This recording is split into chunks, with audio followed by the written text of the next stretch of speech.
नमस्कार दोस्तों, मैं रोशन। आप सभी का स्वागत है अपने यूट्यूब चैनल स्टडी व्यू 2.0 में। आज हम लोग करने वाले हैं केंद्रीय शिक्षक पात्रता परीक्षा, जिसको हम लोग सीटेट बोलते हैं, है ना।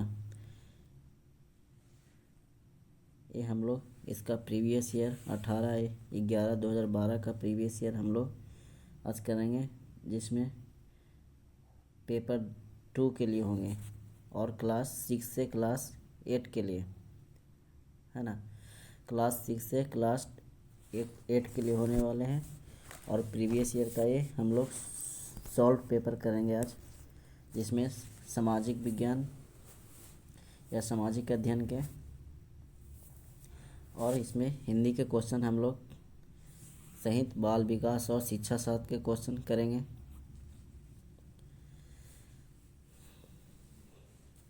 चलिए हम लोग स्टार्ट करते हैं। और सीटेट के अलावा जितने भी राज्य स्तरीय शिक्षक पात्रता परीक्षा होंगे और भी ऑल सारे टेट्स एग्ज़ाम, इसके लिए भी काफ़ी ये महत्वपूर्ण होने वाले हैं। चलिए हम लोग स्टार्ट करते हैं आज का पहला क्वेश्चन से। बाल विकास एवं शिक्षा शास्त्र से।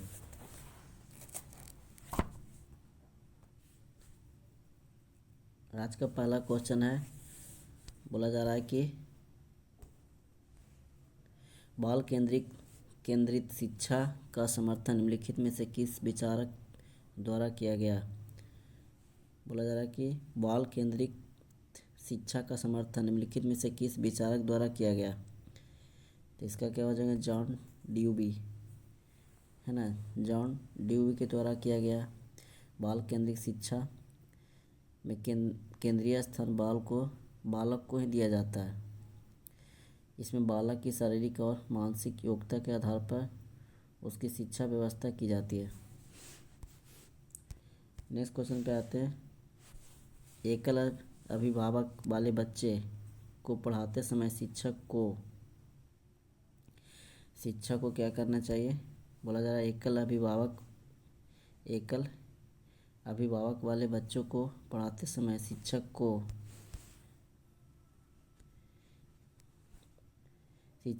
इस तथ्य को अनदेखा करना चाहिए और ऐसे बच्चे के साथ अन्य बच्चों के समान व्यवहार करना चाहिए। इस तथ्य को अनदेखा करना चाहिए और ऐसे बच्चे के साथ अन्य बच्चों के समान व्यवहार करना चाहिए। ठीक है, अगला क्वेश्चन पे आते हैं। क्वेश्चन नंबर 3 पे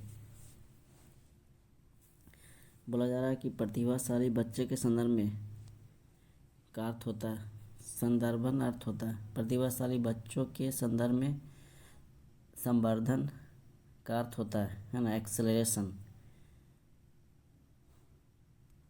तो इसका क्या हो जाएंगे, ऐसे विद्यार्थियों को वर्तमान स्तर को छोड़कर अगले उच्च स्तर या ग्रेड में प्रोन्नत करना। ऐसे विद्यार्थियों को वर्तमान स्तर या ग्रेड को छोड़कर अगले उच्च स्तर या ग्रेड में प्रोन्नत करना। नेक्स्ट क्वेश्चन पे आते हैं। प्रतिभाशाली विद्यार्थियों के लिए निम्न में से कौन सी गतिविधि सर्वाधिक उपयुक्त है। प्रतिभाशाली विद्यार्थियों के लिए निम्न में से कौन सी गतिविधि सर्वाधिक उपयुक्त है। तो इसको देख लेते हैं। दी गई संकल्पनाओं के आधार पर मौलिक नाटक लिखना। दी गई संकल्पनाओं के आधार पर मौलिक नाटक लिखना। अगला क्वेश्चन आते हैं।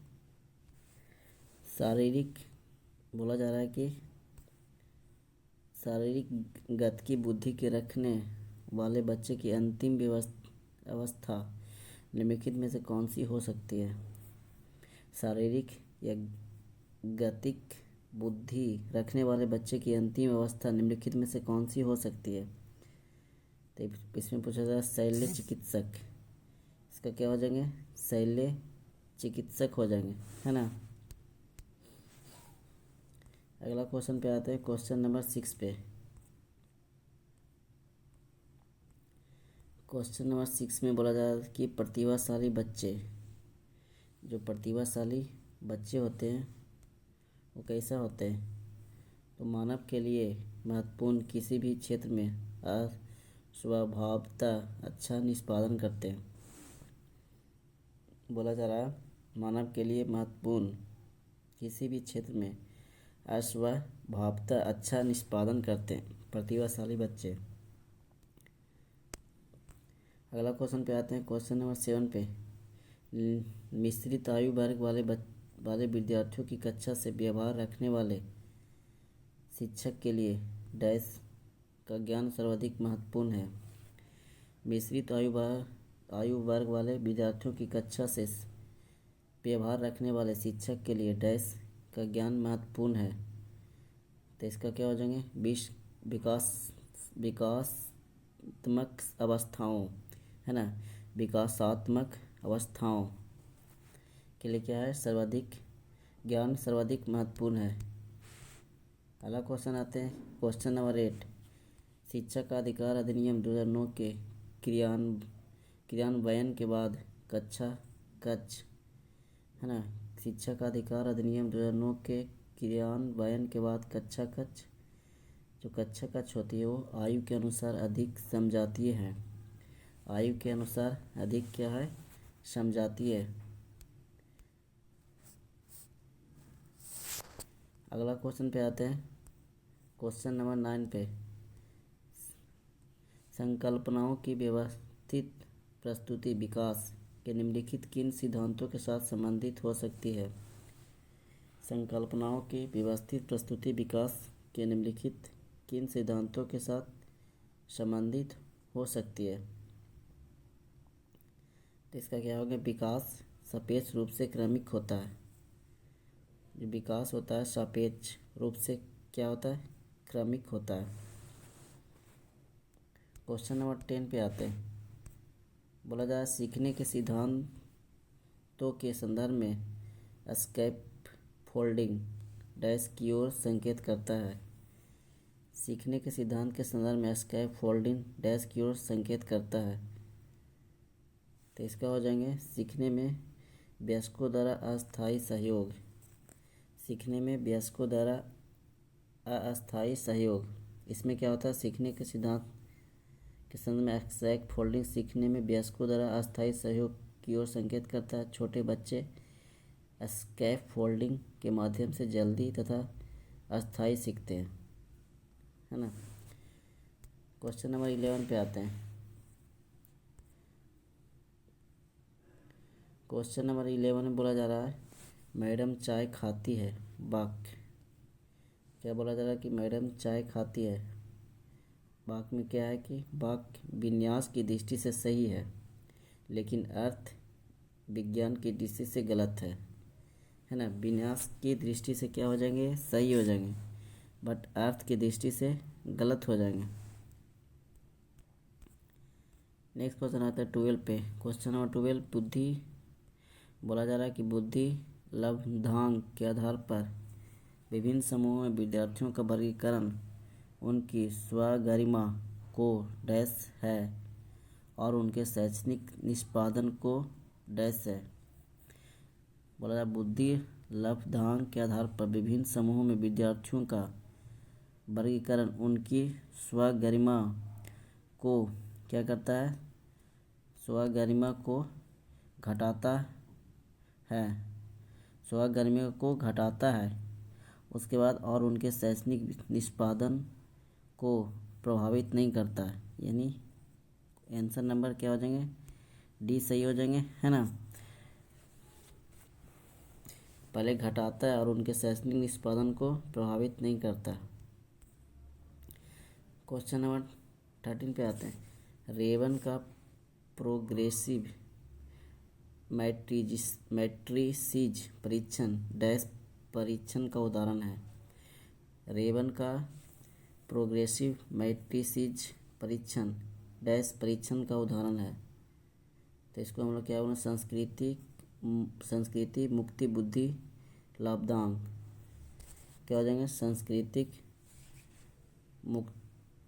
संस्कृति मुक्त बुद्धि लाभदांक परीक्षण का। इस परीक्षण में समस्याओं की व्याख्या करते समय कठिनाइयाँ स्तर बढ़ बढ़ता जाता है, जिससे व्यक्ति को अधिक सरल समय लगने लगता है, परंतु उसे यथासंभव जल्दी करने के लिए कहा जाता है। संस्कृति मुक्त और बुद्धि लब्धांक। Question number 14। एक महिला ने भोजन प्राप्त करने के लिए अपने बच्चों को बेच दिया। इस खबर को डैश के आधार पर अच्छी तरह समझा जा सकता है। एक महिला ने भोजन प्राप्त करने के लिए अपने बच्चों को बेच दिया। इस खबर को डैश के आधार पर अच्छी तरह से समझा जा सकता है। क्या हो जाएंगे? पदानुक्रमिक आवश्यकताओं का सिद्धांत। इसको क्या बोलते हैं? पदानुक्रमिक आवश्यकताओं का सिद्धांत। क्वेश्चन नंबर 15 पे आते हैं। सतत और व्यापक मूल्यांकन की योजना में व्यापक शब्द के अलावा निम्नलिखित के द्वारा समर्थित किया जाता है। सतत और व्यापक मूल्यांकन की योजना में व्यापक शब्द डैश के अलावा निम्नलिखित के द्वारा समर्थित किया जाता है। तो इसका क्या हो जाएगा? जेपी गिलफोर्ड का बुद्धि संरचना का सिद्धांत। जेपी गिलफोर्ड का बुद्धि संरचना का सिद्धांत।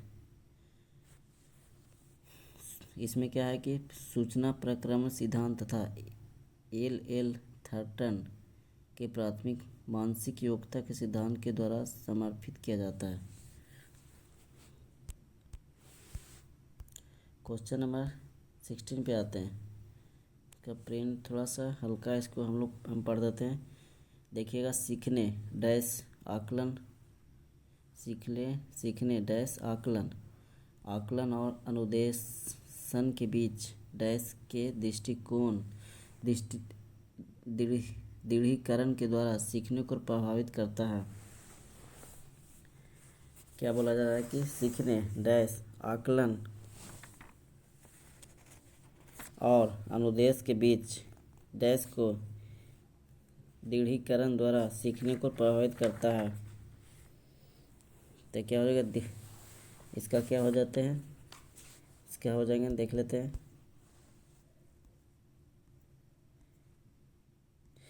के लिए संबंध हो। क्या हो जाएगा? पहला में के लिए भराएंगे, दूसरा में संबंध हो। इसको एक बार फिर से देखते हैं हम लोग। सीखने के लिए, यहाँ पे क्या होगा? के लिए सीखने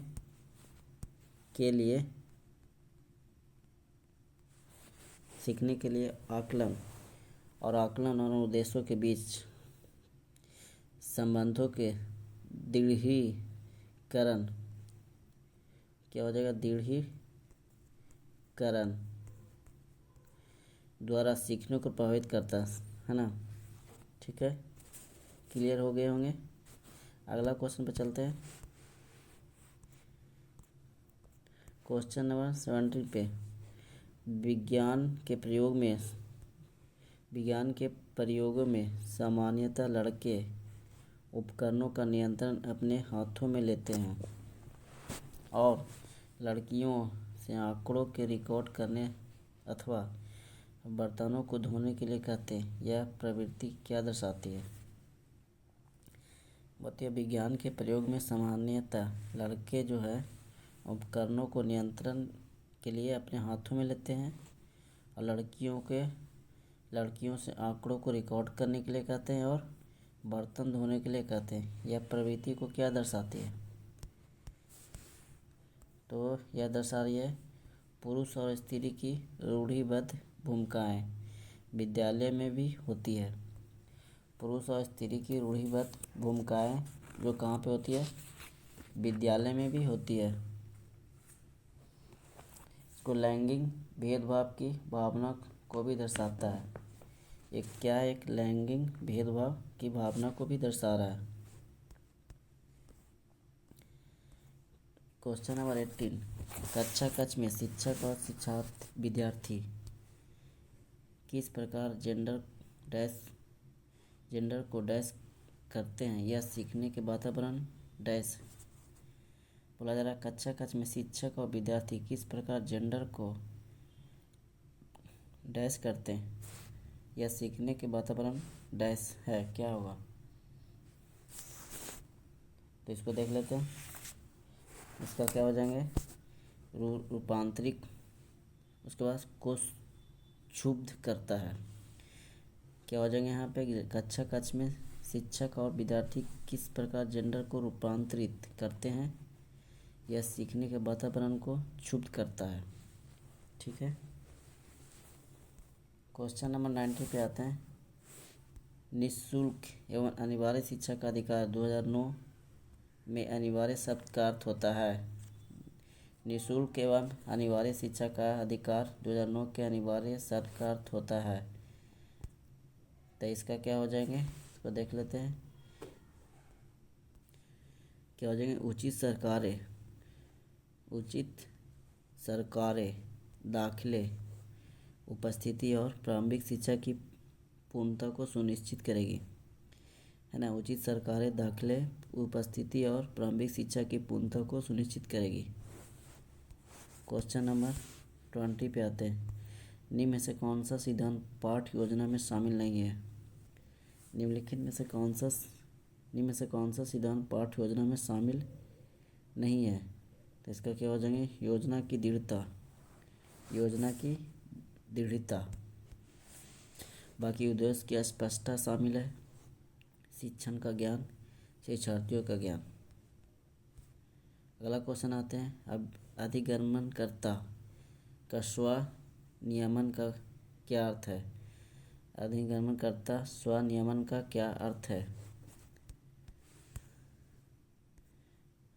तो देख लेते हैं। इसका क्या होता है अर्थ, इसका हो जाएगा अपने सीखने का स्वयं, है ना, अपने सीखने का स्वयं अनुवीक्षण करने की योग्यता, अपने सीखने का समय अनुवीक्षण करने की योग्यता। अगला क्वेश्चन पे आते हैं 22 पे। जॉन ड्यूवी द्वारा समर्थित लैब विद्यालयों के उदाहरण है। जॉन ड्यूवी द्वारा समर्थित लैब विद्यालयों का उदाहरण है। क्या हो जाएंगे, प्रगतिशील विद्यालय। अगला क्वेश्चन आता है सीबीएसई द्वारा प्रस्तावित समूह परियोजना गतिविधि डैश का एक सशक्त साधन है। इसका हो जाएगा सामाजिक भागीदारिता को सुगम बनाने का एक क्या सशक्त साधन है ना, सामाजिक भागीदारिता को सुगम बनाने। क्वेश्चन नंबर 24 पे आते हैं। बोला जा रहा है कि आंतरिक रूप से अभिप्रेत विद्यार्थी के लिए बाह्य पुरस्कार की अभिप्रेरणा को बनाए रखने के लिए पर्याप्त नहीं है। आंतरिक रूप से अभिप्रेरित विद्यार्थी बाह्य पुरस्कार की उसकी अभिप्रेरणा को बनाए रखने के लिए पर्याप्त नहीं है।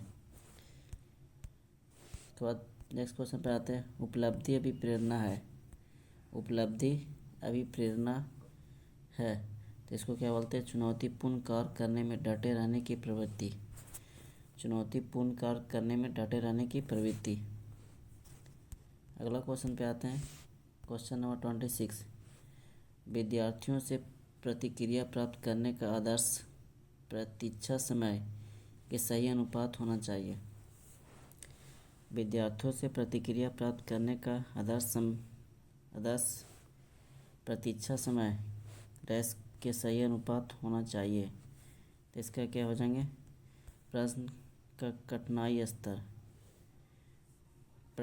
कठिनाई स्तर सही अनुपात में होना चाहिए। अगला क्वेश्चन पे आते हैं 26 पे। मान लीजिए कि आप विद्यालय शिक्षा बोर्ड के अध्यक्ष हैं। आप अपने अधिकार क्षेत्र के अंतर्गत आने वाले विद्यालयों की शिक्षा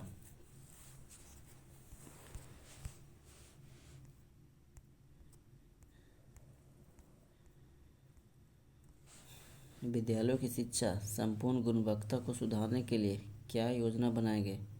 इस प्रकार का प्रश्न डैश का एक उदाहरण है। इस प्रकार का प्रश्न डैश का एक क्या है, एक उदाहरण है। तो इसका क्या हो जाएंगे, उच्च स्तरीय अपसारी, उच्च स्तरीय अपसारी योजना बनाएंगे, है ना। इसको एक बार फिर से देखते हैं हम लोग। क्या बोला जा रहा है कि मान लीजिए आप विद्यालय शिक्षा बोर्ड के क्या है, अध्यक्ष है। आप अपने अधिकार क्षेत्र के अंतर्गत आने वाले विद्यालयों की शिक्षा की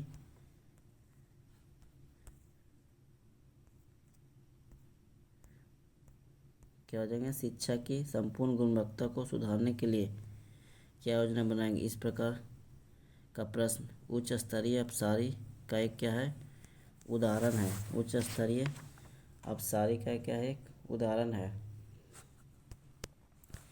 अगला क्वेश्चन पे आते हैं। एक विद्यार्थी कहता है उसका दादा आया है।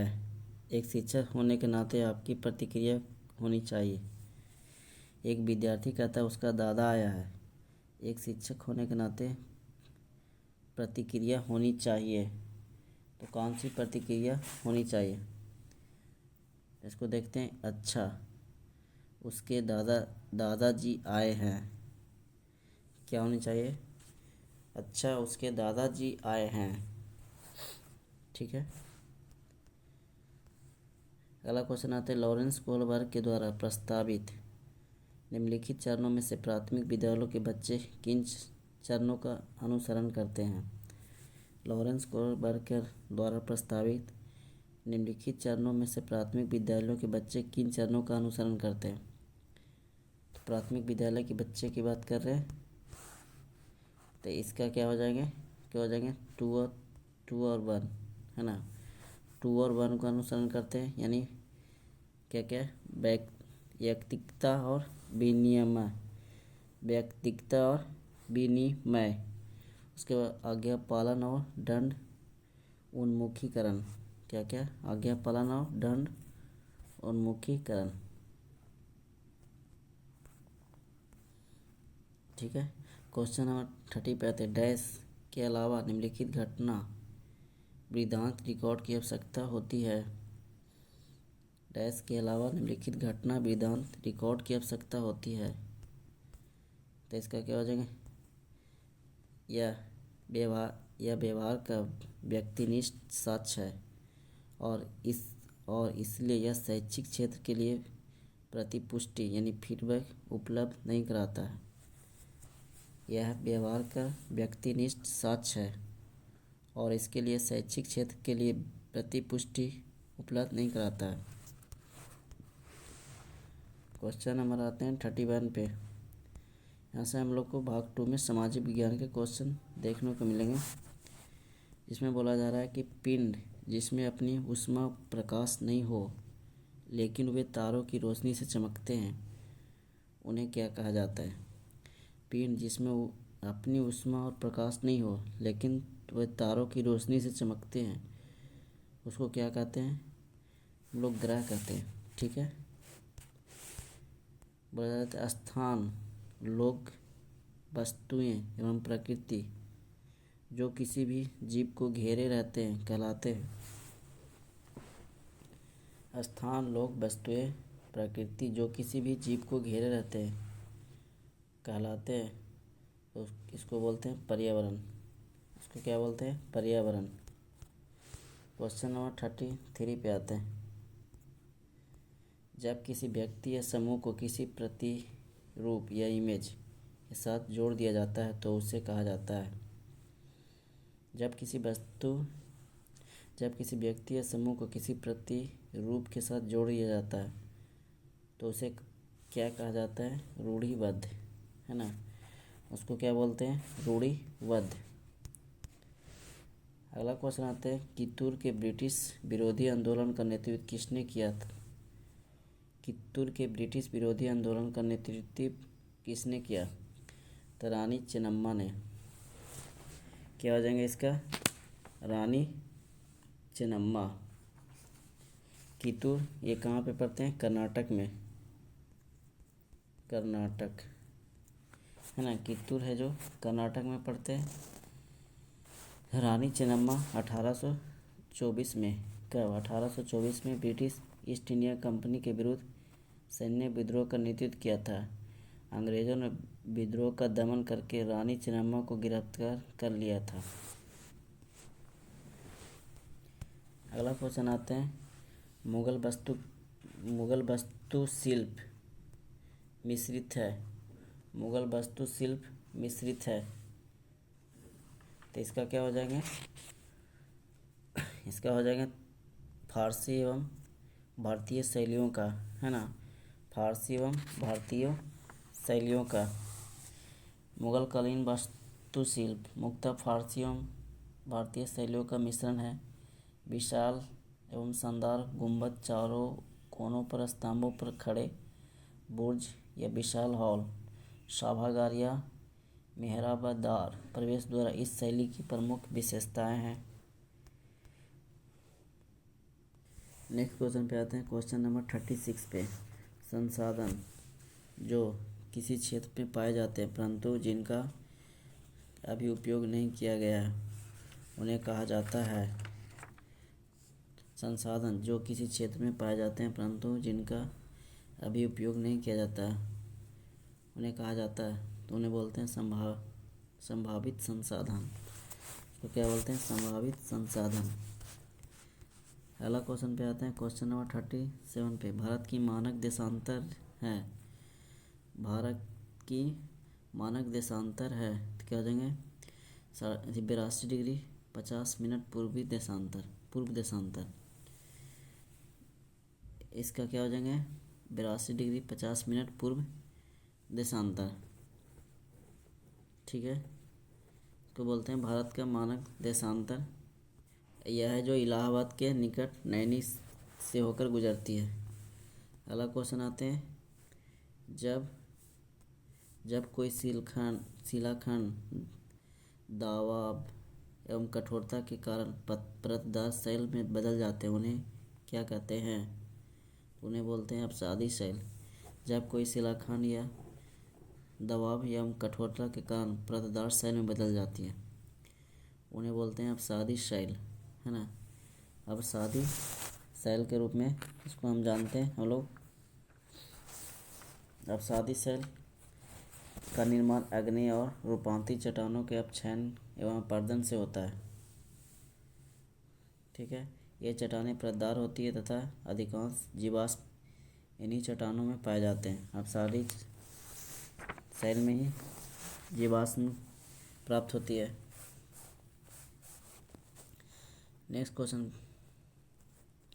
Question number 39। जब राज्य धार्मिक प्रतिक्रियाओं में किसी प्रकार का हस्तक्षेप नहीं करता है तो उसे कहा जाता है धर्मनिरपेक्षता। जब राज्य धार्मिक क्रियाओं में किसी प्रकार का हस्तक्षेप नहीं करता है तो उसे कहा जाता है धर्मनिरपेक्षता। ठीक है, क्वेश्चन नंबर आते हैं 40। शास्त्रीय नृत्यों के संदर्भ में निम्नलिखित में से कौन सा कथन सत्य है? शास्त्रीय नृत्यों के संदर्भ में निम्नलिखित में से कौन सा कथन सत्य है? तो इसका जो है शास्त्रीय नृत्यों के 8 मान्य रूप। शास्त्रीय नृत्यों के 8 मान्य रूप, ये क्या हो जाएंगे? सत्य है। अगला क्वेश्चन पे आते हैं, क्वेश्चन नंबर 41। भारतीय स्वतंत्रता संग्राम में दांडी यात्रा को किसकी शुरुआत माना जाता है? भारतीय स्वतंत्रता संग्राम में दांडी यात्रा किसकी शुरुआत माना जाता है? सविनय अवज्ञा आंदोलन। क्या हो जाएंगे? सविनय अवज्ञा आंदोलन को दांडी यात्रा की शुरुआत माना जाता है। इसकी शुरुआत हुई थी सविनय अवज्ञा आंदोलन के 5 अप्रैल कब हुई थी? 5 अप्रैल 1930 को। 5 अप्रैल 1930 को गांधी ने नमक कानून तोड़कर सविनय अवज्ञा आंदोलन प्रारंभ किया था। 5 अप्रैल 1930 को। ठीक है, क्वेश्चन नंबर आते हैं 42 पे।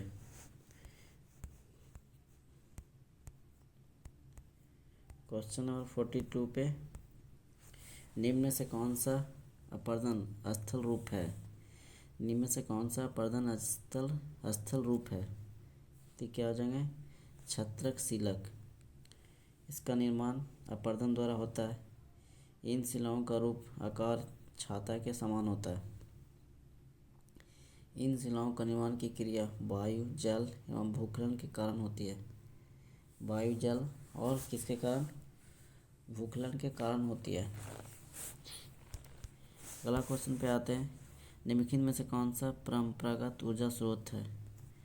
परंपरागत ऊर्जा का स्रोत है ना, जो क्या होने वाला है, समाप्त होने वाला है। जीवाश्म ईंधन जैसे कोयला, पेट्रोलियम, प्राकृतिक गैस आदि परंपरागत ऊर्जा का स्रोत कहलाते हैं।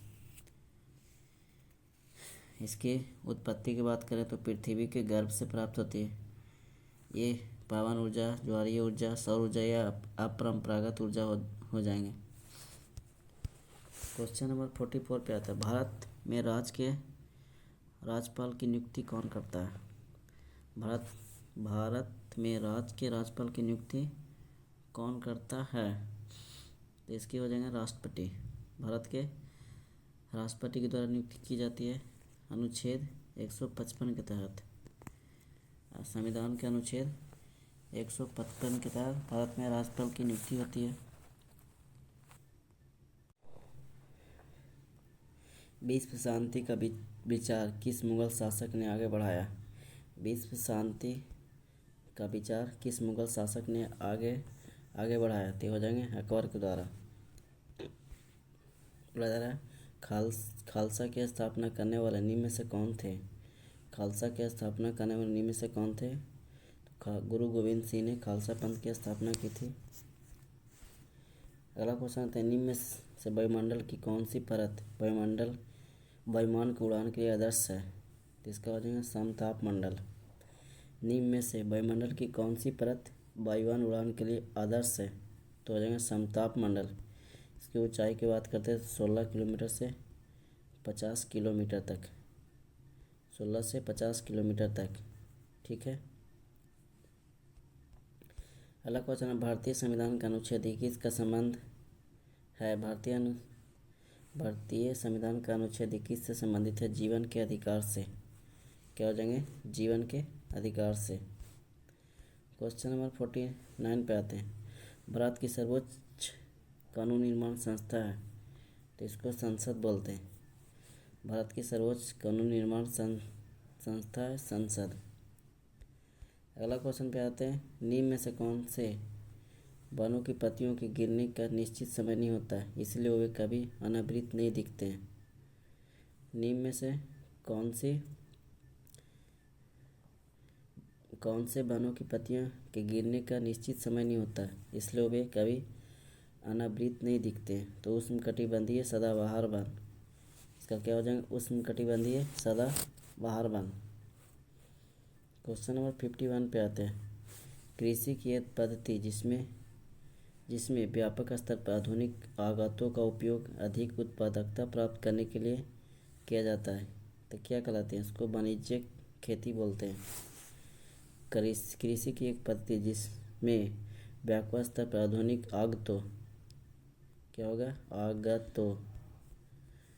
का उपयोग अधिक उत्पादकता प्राप्त करने के लिए किया जाता है, क्या कहलाती है? वाणिज्यिक खेती। क्वेश्चन नंबर आते हैं 52 पे। क्वेश्चन नंबर 52 में क्या बोला जा रहा है कि जब बहुत सी औद्योगिक इकाइयाँ एक दूसरे के नज़दीक स्थित होती है और अपनी नज़दीकी का लाभ उठाती है, क्या कहलाती है? तो औद्योगिक क्षेत्र। जब बहुत सी औद्योगिक इकाइयाँ एक दूसरे के नज़दीक स्थित होती है और अपनी नज़दीकी का लाभ उठाती है, क्या कहलाती है? औद्योगिक क्षेत्र। अगला क्वेश्चन पता है। एक निश्चित क्षेत्र जहाँ रहने वाले सभी मतदाता अपने प्रतिनिधि चुनते हैं, क्या कहलाते हैं? निर्वाचन क्षेत्र। एक निश्चित क्षेत्र जहाँ रहने वाले सभी मतदाता अपना प्रतिनिधि चुनते हैं, क्या कहलाते हैं? निर्वाचन क्षेत्र। उत्तरी अमेरिका का पूर्वी तट एवं जापान के आसपास समुद्री मत्स्य प्रचुर है, क्योंकि बोला उत्तरी अमेरिका का पूर्वी तट एवं जापान के आसपास समुद्र मत्स्य प्रचुर है क्योंकि गर्म एवं ठंडी धाराओं का मिलन है। गर्म एवं ठंडी धाराओं का क्या है? मिलन। क्वेश्चन नंबर 55, विश्व की 80% से अधिक जनसंख्या निवास करती है तो एशिया और अफ्रीका में। विश्व की 80% से अधिक जनसंख्या निवास करती है एशिया एवं अफ्रीका में। अगला क्वेश्चन आते हैं, जब एक देश पर दूसरे देश के दबदबे से राजनीतिक, आर्थिक, सामाजिक और सांस्कृतिक बदलाव आते हैं तो इस प्रक्रिया को क्या बोलते हैं? औपनिवेशीकरण। जब एक देश दूसरे देश के दबदबे से राजनीतिक, आर्थिक, सामाजिक और सांस्कृतिक बदलाव आते हैं तो इस प्रक्रिया को हम कहते हैं औपनिवेशीकरण। अगला क्वेश्चन पे आते हैं, निम्न में से किस भारतीय साहित्यिक धरोहर का अर्थ है पास जाकर समीप बैठना? तो उपनिषद। निम्न में से किस भारतीय साहित्यिक धरोहर का अर्थ है गुरु के पास जाकर समीप बैठना? तो उपनिषद का। क्वेश्चन नंबर आते हैं 58 पे, किस काल में कर प्रथा को विशिष्ट महत्व दिया था? तो महाजनपद काल में। किस काल में कर प्रथा का विशिष्ट महत्व था? तो क्या हो जाएंगे? महाजनपद। अगला क्वेश्चन आते हैं, भारत में मुंडा जनजाति किस क्षेत्र में निवास करती है? तो हो जाएंगे छोटा नागपुर, झारखंड में, है ना। भारत में मुंडा जनजाति किस क्षेत्र में निवास करती है? तो क्या हो जाएंगे? छोटा नागपुर। अगला क्वेश्चन पे आते हैं, पृथ्वी द्वारा सूर्य के चारों ओर घूमने को कहा जाता है, इसको हम लोग क्या बोलते हैं? परिक्रमण। क्या बोलते हैं? परिक्रमण। पृथ्वी द्वारा सूर्य के चारों ओर घूमने को क्या बोलते हैं? परिक्रमण बोलते हैं। क्वेश्चन नंबर 61, अटलांटिक महासागर के विषय में निम्नलिखित तथ्य पढ़ें। यह अंग्रेजी के एस अक्षर के आकार का है। अटलांटिक महासागर जो अंग्रेजी के एस अक्षर के आकार का है। उसके बाद बोल रहा है इसकी तटरेखा सरल, रेखीय एवं निर्बाध है। व्यापारिक दृष्टि से यह सबसे व्यस्त महासागर है, अटलांटिक महासागर। तो इसका क्या हो जाएंगे? इसको देख लेते, एक मिनट, इसका क्या हो जाएंगे? 1 और 3। क्या हो जाएंगे? 1 और 3, है ना। इसका अंग्रेजी के एस अक्षर से आकार का होता है अटलांटिक महासागर। यह व्यापारिक दृष्टि से सबसे व्यस्त महासागर है। कौन सा? अटलांटिक महासागर। ये क्या हो जाएगा? 1 और 3 सही हो जाएंगे। क्वेश्चन नंबर 62, सूफी संतों के मकबरों को कहा जाता है तो इसको हम लोग क्या बोलते हैं? दरगाह बोलते हैं। सूफी संतों के मकबरों को कहा जाता है दरगाह। अगला क्वेश्चन है, निम्न में से कौन सा पुनर्पाषाण स्थल है? पुनर्पाषाण स्थल है भीमबेटका, जो मध्य प्रदेश में पड़ते हैं, है ना। मध्य प्रदेश में पड़ते हैं और ये मध्य प्रदेश के भोपाल के दक्षिण में स्थित है। भोपाल शहर के दक्षिण में स्थित है। अगला क्वेश्चन, मौर्य शासक अशोक द्वारा लड़ी गई लड़ाई का स्थल कलिंग वर्तमान में कहाँ है? तो ये कहाँ पे हो जाएंगे? उड़ीसा। मौर्य शासक अशोक द्वारा लड़ी गई लड़ाई का स्थल कलिंग वर्तमान में कहाँ है? उड़ीसा में। इसके कुछ क्षेत्र जो कहाँ पे आते हैं? आंध्र प्रदेश में आते हैं, है ना। इसका कुछ क्षेत्र आंध्र प्रदेश के हिस्सों में आते हैं जो दामोदर नदी और गोदावरी नदी के बीच की सीमा बनाती है। अगला क्वेश्चन आते हैं, मानचित्र को समझने के सर्वव्यापी भाषा समझा जाता है।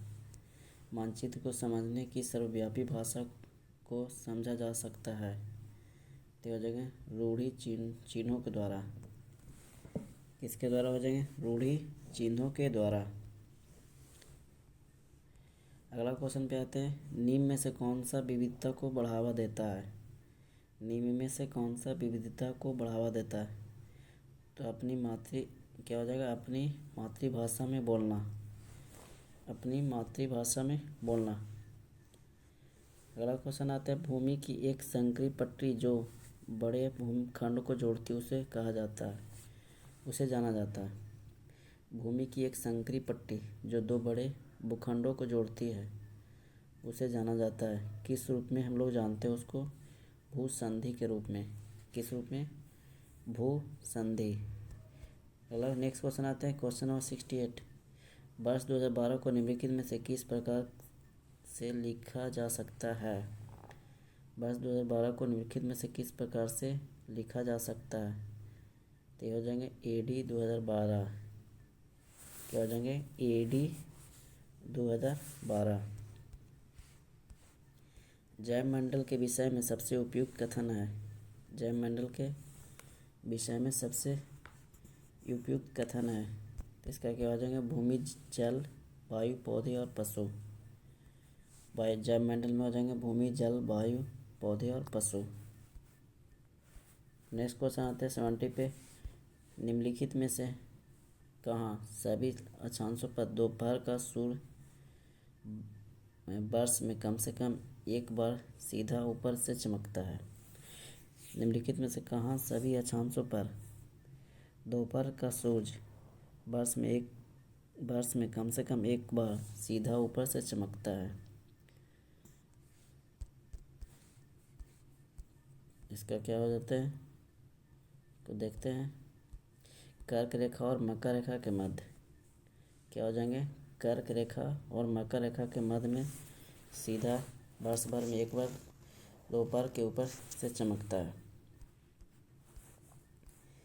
निम्न में से कौन सी शिक्षण सहायता सामग्री महाद्वीपों के अनुपातिक क्षेत्र एवं आकार को दर्शाने के लिए सबसे अधिक उपयुक्त है?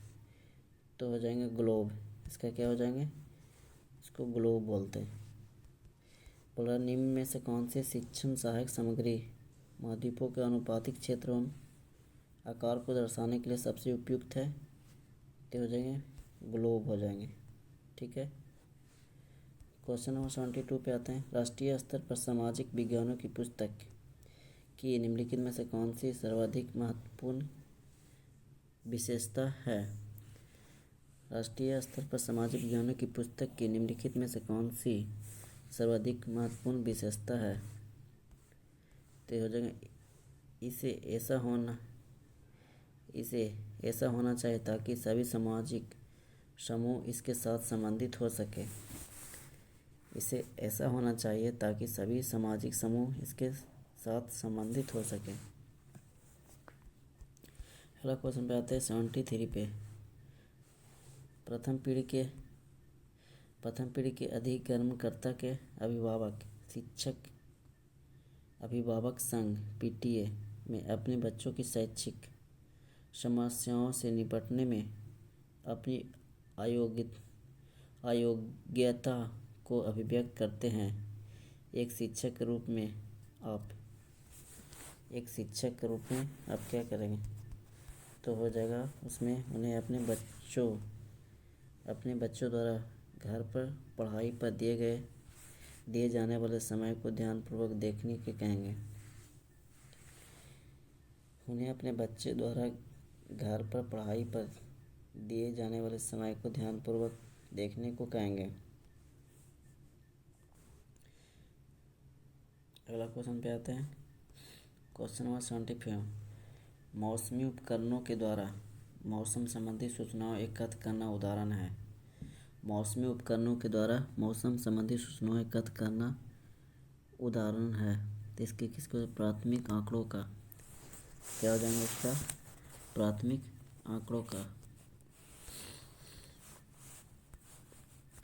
क्वेश्चन नंबर 75 पे आते हैं।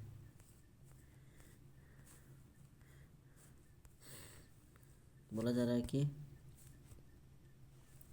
सामाजिक विज्ञान की शिक्षा अक्सर वस्तुनिष्ठ प्रकार वाला रूपात्मक आकलन करती है, लेकिन उसके द्वारा विकसित परीक्षण की विश्वसनीयता का शंका है। इस प्रकार के आकलन की विश्वसनीयता को बढ़ाने के लिए क्या करना चाहिए? बोला जा रहा सामाजिक विज्ञान की शिक्षिका अक्सर वस्तुनिष्ठ प्रकार वाला रूपात्मक आकलन करती है, लेकिन उसे उसके द्वारा विकसित परीक्षण की विश्वसनीयता का शंका है। इस प्रकार के आकलन की विश्वसनीयता को बढ़ाने के लिए क्या करना चाहिए? तो इसका हो जाएगा मानकीकृत परीक्षण का प्रयोग। मानकीकृत परीक्षण का प्रयोग करना चाहिए। अगला क्वेश्चन में आते हैं 76 पे। सतत और व्यापक मूल्यांकन मुख्य रूप से पर बल देता है। सतत और व्यापक मूल्यांकन मुख्य रूप से डैश पर बल देता है। तो हो जाएंगे बच्चों के व्यवहार का सतत अवलोकन करने। बच्चों के व्यवहार का सतत अवलोकन करने पर बल देता है। 77 पे आते हैं। सामाजिक विज्ञान के बच्चों को डैश के साथ लैस करना चाहिए। सामाजिक विज्ञान के बच्चों को डैश के साथ लैस करना चाहिए। तो इसका हो जाएगा स्वतंत्र रूप से चिंतन करने की योग्यता। स्वतंत्र रूप से चिंतन करने की योग्यता। क्वेश्चन नंबर 78 पे। सामाजिक विज्ञानों में योग्यतात्मक आकलन में 51 विद्यार्थियों की कक्षा का माध्यांक 36 है। यह सुझाव देता है कि सामाजिक विज्ञानों की योग्यतात्मक आकलन में 51 विद्यार्थियों की कक्षा का माध्यांक 36 है। तो यह सुझाव देता है कि अधिकांश विद्यार्थियों ने 36 और 46 के बीच अंक प्राप्त किए हैं। अधिकांश विद्यार्थियों ने 36 और 46 के बीच अंक प्राप्त किए हैं। Question number 79। समाज विज्ञान को किसी शिक्षक के लिए कक्षा में हाल ही में हुई चर्चा के बारे में कौन सा तथ्य सर्वाधिक ध्यान योग्य है? बोला जा रहा है कि सामाजिक विज्ञान के शिक्षक के लिए कक्षा में हाल ही में हुई चर्चा के बारे में कौन सा तथ्य सर्वाधिक ध्यान देने योग्य है? तो हो जाएगा विद्यार्थी सीधे ही अपने सब विद्यार्थियों से प्रश्न करने लगे थे। विद्यार्थी सीधे ही अपने सब विद्यार्थियों से प्रश्न करने लगे थे। Question number 80। बोला जा रहा है कि सामाजिक विज्ञानों में सर्पिल पाठचर्या का निम्नलिखित में से कौन सा लाभ है? सामाजिक विज्ञानों में सर्पिल पाठचर्या का निम्नलिखित में से कौन सा लाभ है? तो गहन समझ के साथ और एक लंबी समय अवधि के लिए संकल्पनाओं का संधारण। गहन समझ के साथ और एक लंबी समय अवधि के लिए संकल्पनाओं का संधारण। ठीक है। Question number 81। अभिवृत्ति और मूल्यों का आकलन करते समय सामाजिक विज्ञान के शिक्षक निम्नलिखित में से किस विवरण संकेत को अधिक भार दे सकते हैं? अभिवृत्ति और मूल्यों का आकलन करते समय सामाजिक विज्ञान के शिक्षक और निम्नलिखित में से किस विवरण संकेत को अधिक भार दे सकते हैं? तो इसको देख लेते हैं। दूसरे बच्चों के साथ श्रेय की साझेदारी न करना। दूसरे बच्चों के साथ श्रेय की साझेदारी न करना। अगला क्वेश्चन पे आते हैं। निम्नलिखित में से कौन सा केंद्रीय माध्यमिक शिक्षा बोर्ड फॉर्मेटिंग मूल्यांकन के लिए सुझाव नहीं है? निम्नलिखित में से कौन सा केंद्रीय माध्यमिक शिक्षा बोर्ड के फॉर्मेटिंग मूल्यांकन के लिए सुझाव नहीं है? तो इसको हो जाएंगे अधिक आवृत्ति से परीक्षण करना। अधिक आवृत्ति से परीक्षण करना। बाकी सब हो जाएंगे इसमें बाकी सब हो जाएंगे स्रोत आधारित विश्लेषण, मॉडल चार्ट, प्राथमिक पाठ्य सामग्री के लिए प्राथमिक स्रोतों का उपयोग। क्वेश्चन नंबर 83, निम्न में से कौन सा प्राथमिक स्तर पर सामाजिक विज्ञान के संदर्भ में सही है? प्राथमिक स्तर पर सामाजिक विज्ञान के संदर्भ में सही है तो इसका हो जाएंगे इतिहास, भूगोल, नागरिक शास्त्र एवं समाजशास्त्र। इतिहास, भूगोल, नागरिक शास्त्र एवं समाजशास्त्र। 84 पे आता है, जीवन की उत्पत्ति यानी विकास के शिक्षण हेतु अध्यापक को अवश्य भ्रमण करना चाहिए तो हो जाएंगे प्राकृतिक इतिहास संग्रहालय। जीवन की उत्पत्ति या विकास के शिक्षण हेतु अध्यापक को अवश्य भ्रमण करना चाहिए, प्राकृतिक इतिहास संग्रहालय। क्वेश्चन नंबर आते हैं 85 पे, डैश है ना के अलावा निम्नलिखित कारक समाज विज्ञान शिक्षण के आधार पर निर्माण करते हैं। डैश के अलावा निम्नलिखित कारक समाज विज्ञान के शिक्षण के आधार का निर्माण करते हैं। तेज जगह पाठ्य सामग्री पर सूचनाओं को स्थानांतरित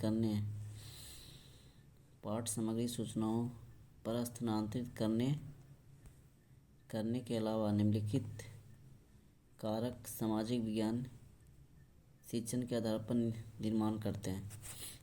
ठीक है। क्वेश्चन नंबर 86, लोकतांत्रिक। बोला जा रहा है लोकतांत्रिक राजतंत्र पढ़ाते समय सामाजिक विज्ञानों की शिक्षिका अपनी कक्षा से बातचीत करने के लिए स्थानीय कॉलेज से राजनीति विज्ञान के विशेषज्ञ को आमंत्रित करती है। इससे पहले कि विशेषज्ञ उसकी कक्षा से बातचीत करें, शिक्षिका को निम्नलिखित में से किसकी साझेदारी उनके साथ करनी चाहिए? तो इसका क्या हो जाएंगे, इस प्रकरण के लिए अनुदेशात्मक उद्देश्य।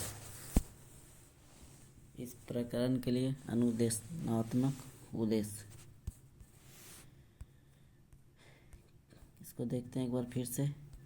लोकतांत्रिक राजतंत्र पढ़ाते समय सामाजिक विज्ञानों की शिक्षिका अपनी कक्षा से बातचीत करने के लिए स्थानीय कॉलेज से राजनीतिक विज्ञान के विशेषज्ञों को आमंत्रित करती है।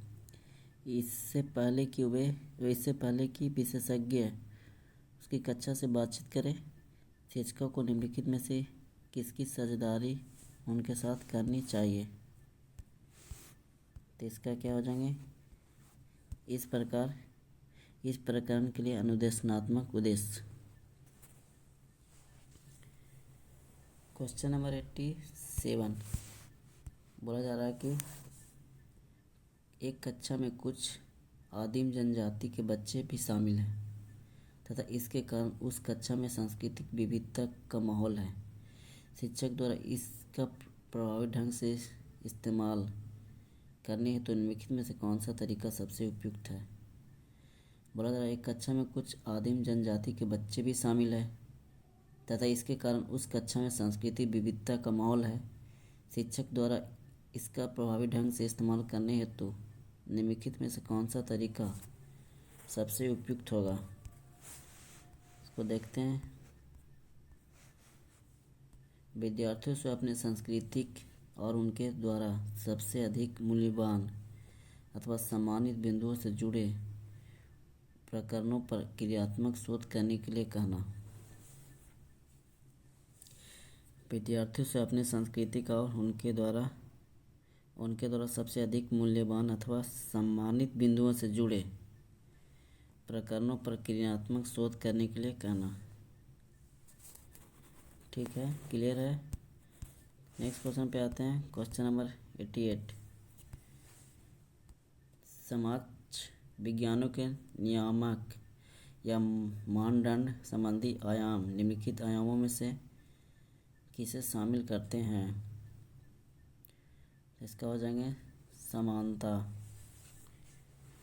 समाज विज्ञान के नियामक या मानदंड संबंधित आयाम निम्नलिखित आयामों में से किसे सम्मिलित करते हैं? तो समानता। 89 पे आते हैं। निम्नलिखित में से कौन सी अन्योन्य यानी पारस्परिक अधिगम की विशेषता है? निम्नलिखित में से कौन सी अन्योन्य अधिगम की विशेषता है?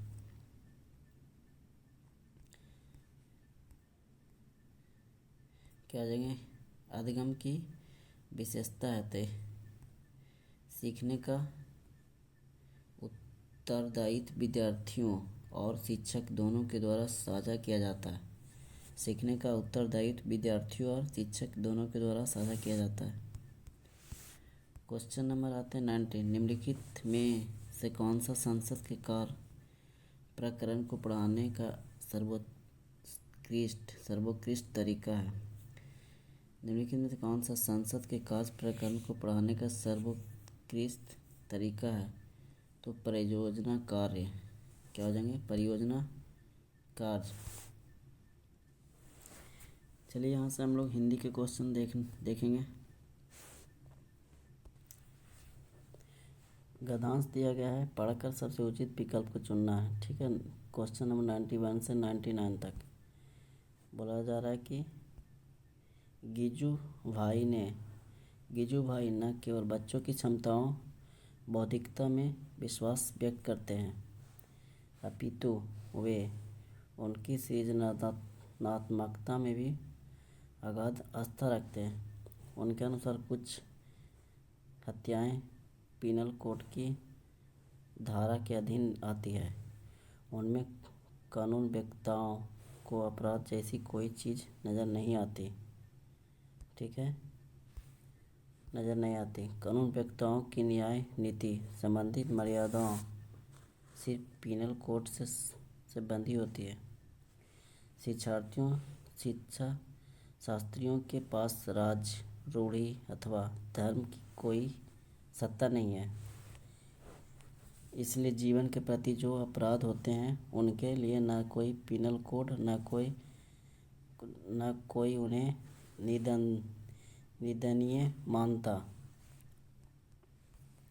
निंदनीय मानता न कोई धार्मिक भय।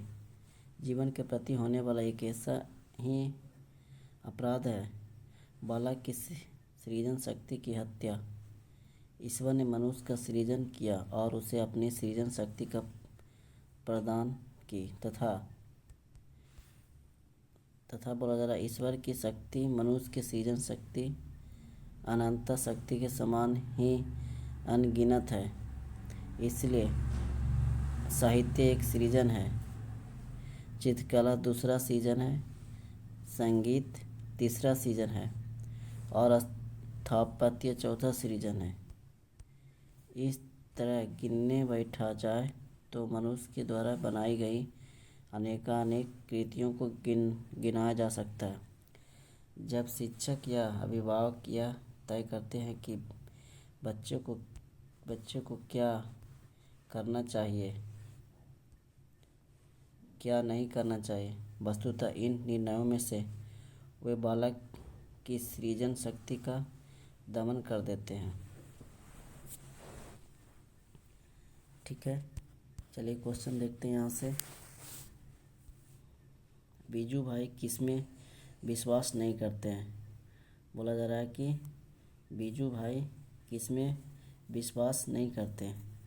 तो उनके भविष्य का निर्णय शिक्षकों एवं अभिभावकों द्वारा तय करने में। उनके भविष्य का निर्णय शिक्षकों एवं अभिभावकों द्वारा तय करने में। अगला क्वेश्चन पे आते हैं 92 पे। कौन सा अपराध पीनल कोड की धारा के अधीन नहीं आता है? कौन सा अपराध है जो पीनल कोड की धारा के अधीन नहीं आता है? तो हो बालक की सृजन शक्ति। अगला क्वेश्चन आते हैं बच्चे क्या करें और क्या न करें जबकि शिक्षक और अभिभावक यह तय करते हैं। जब बोला जा रहा है कि जब बच्चे में सृजन शक्ति का दमन होता है। बच्चे में सृजन शक्ति का दमन होता है। निम्नलिखित में से सृजन के अंतर्गत नहीं आता है। निम्नलिखित में से सृजन के अंतर्गत नहीं आता है। तो इसका क्या हो जाएंगे, प्रश्नों के उत्तर रटना, प्रश्नों के उत्तर को रटना सृजन शक्ति के अंतर्गत नहीं आता। क्वेश्चन नंबर 95 पे, साहित्य शब्द इक प्रत्यय लगने पर शब्द बनेगा। साहित्य शब्द में इक प्रत्यय को लगाएंगे, इक प्रत्यय लोग लगाएंगे तो क्या हो जाएगा, साहित्यक, है ना। इसका क्या हो जाएंगे, साहित्यक, साहित्यक, ठीक है। अगला क्वेश्चन पे आते हैं, बौद्धिक ऐतिहासिक शब्दों में मूल शब्द तथा प्रत्यय है। बौद्धिक ऐतिहासिक शब्दों में मूल शब्द और प्रत्यय कौन सा है। तो इसके मूल शब्द की बात कर लेते हैं तो हो जाएंगे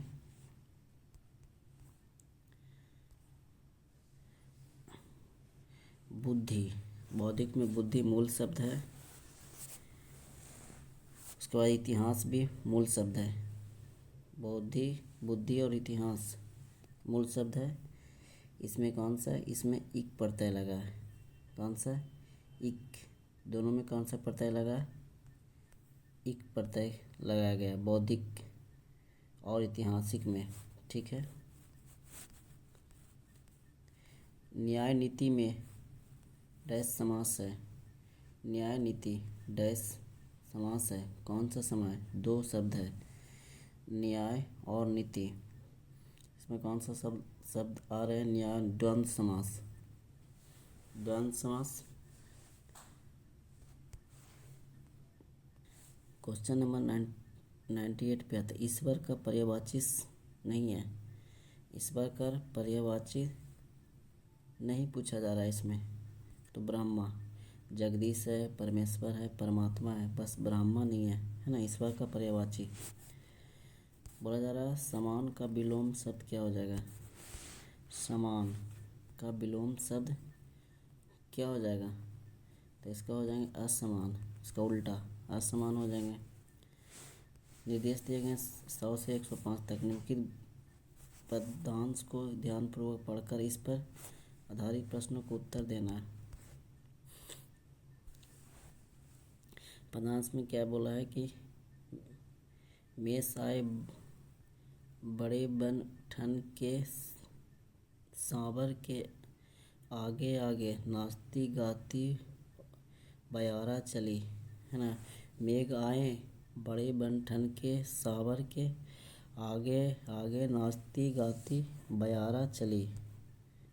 उसके बाद क्या है, इसमें बोल दरवाजे खिड़कियाँ खुलने लगी गली गली।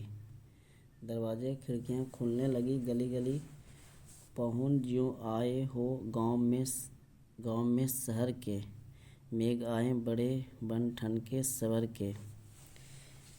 पेड़ झुक झाँकने लगे गर्दन उचकाए, आंधी चली धूल भागी घाघरा उठाए।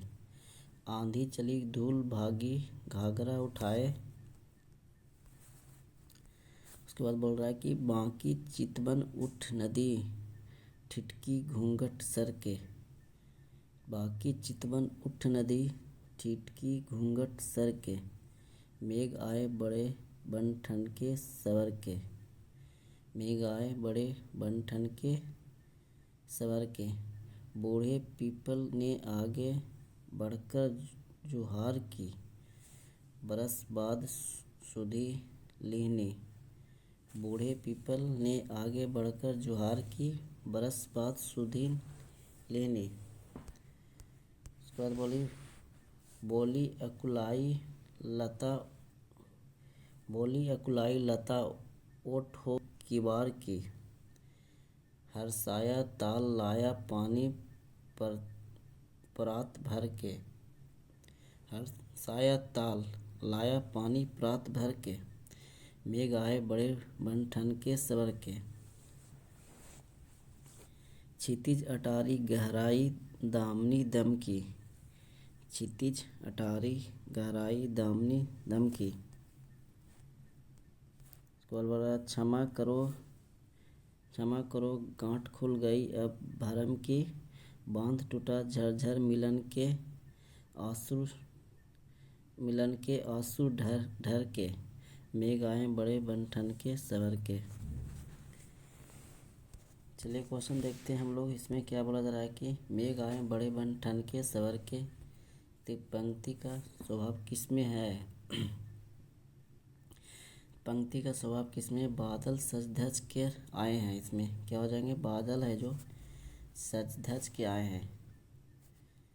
ठीक है, ये तो नहीं होगा। सूरज के ढका बादलों बिजली से सिंगार, ये भी नहीं होगा। भूरे काले बादल आकाश गिर गए, नहीं। मेघों के आने से लगता है, क्या लगता है? मेघों से आने से मानो गांव में शहर से मेहमान आए हो, है ना। मानो गांव में शहर से मेहमान आए हो। फिर क्या बोला जा रहा है? क्वेश्चन 102, बरस बाद सुधि लीन्ही, इस पंक्ति का भाव किस पे है? बरस बाद सुधि लीन्ही, इस पंक्ति का भाव किस में है? तो बादल एक बरस के बाद आए, है ना। बादल है जो एक बरस के बाद आए। अगला क्वेश्चन आते हैं, पूरी कविता में कौन सा अलंकार है? पूरी कविता में कौन सा अलंकार पूछा गया? तो श्लेष अलंकार। कौन सा अलंकार हो जाएंगे? श्लेष अलंकार। बूढ़े पीपल के किन प्रकार के मेघों का स्वागत किया? आगे बढ़कर, है ना। क्या बोले थे? आगे बढ़कर स्वागत किया था।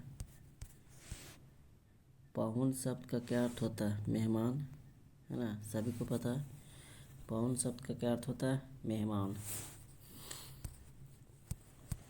क्वेश्चन नंबर 106 से 120 निम्नलिखित प्रश्नों को उत्तर देने के लिए सबसे उचित विकल्प का चयन करना है।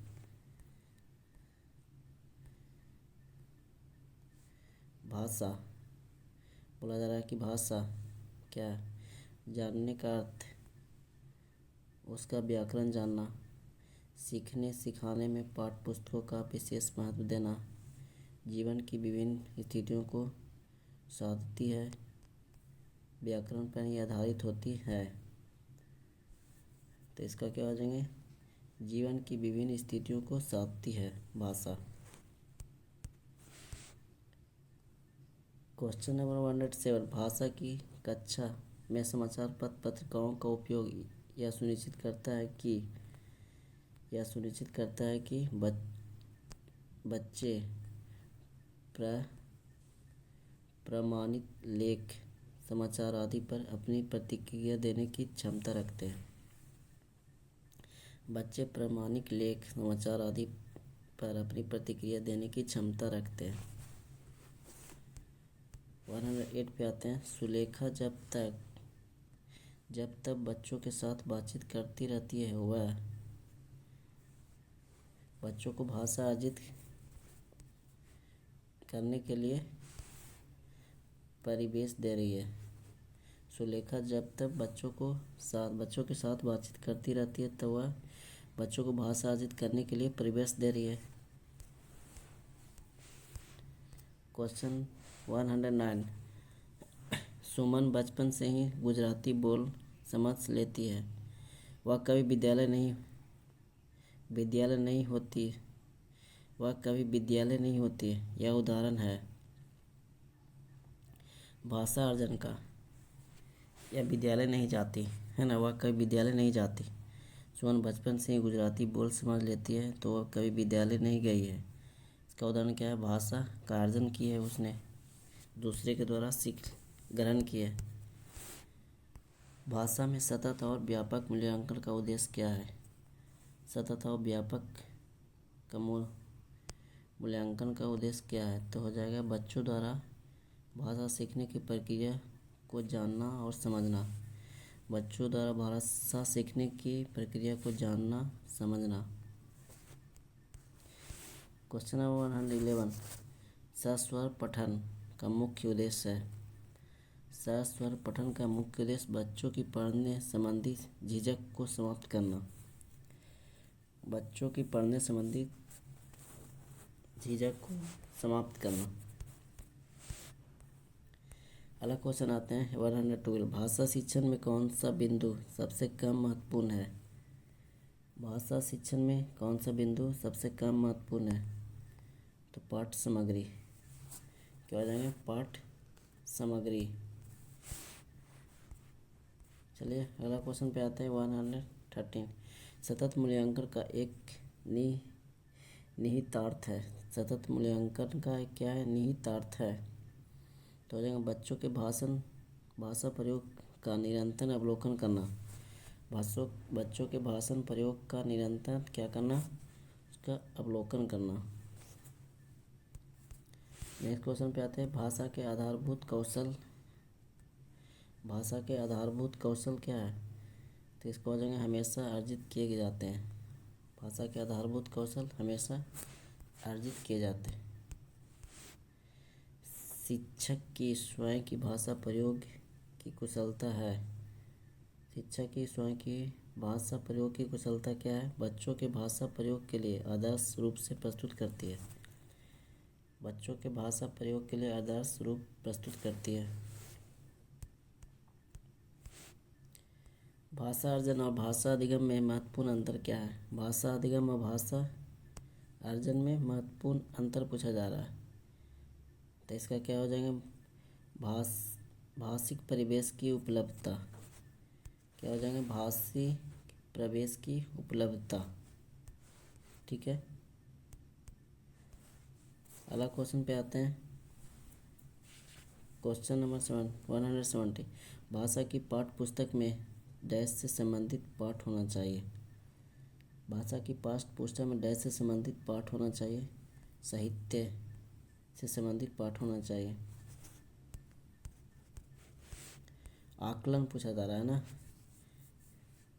आकलन क्या है? भाषा सीखने सिखाने की प्रक्रिया अभिअंग है।